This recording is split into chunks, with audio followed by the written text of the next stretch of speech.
এখানে কিন্তু আমরা আমাদের নাইক্ষ্যংছড়ি উপজেলার সাবেক উপজেলা ভাইস চেয়ারম্যান খামালকে দেখতে পাচ্ছি। যদি ওনার কাছ থেকে আমরা একটু আজকের নির্বাচনের সার্বিক পরিস্থিতি নিয়ে ওনার কাছ থেকে সংক্ষিপ্ত একটা বক্তব্য নেবো। আসসালামু আলাইকুম। আসসালামু আলাইকুম।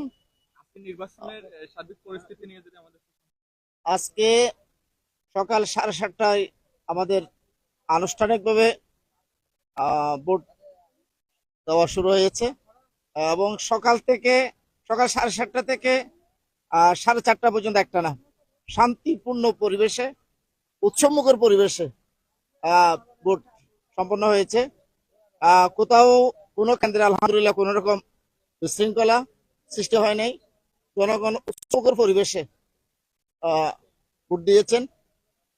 আলহামদুলিল্লাহ আমরা গুন্দুম ইউনিয়নে এভারেজে 75% ভোট কাস্টিং হয়েছে পর্যন্ত। এখন ভোট গণনা চলছে।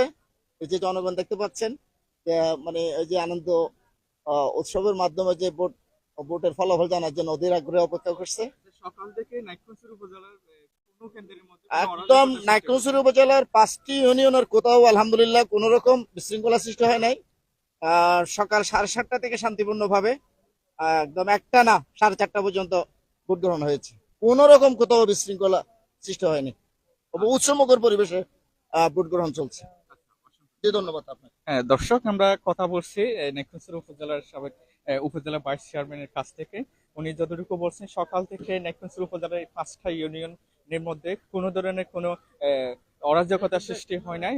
খুব সুন্দরভাবে কিন্তু ভোট গ্রহণ চলছে।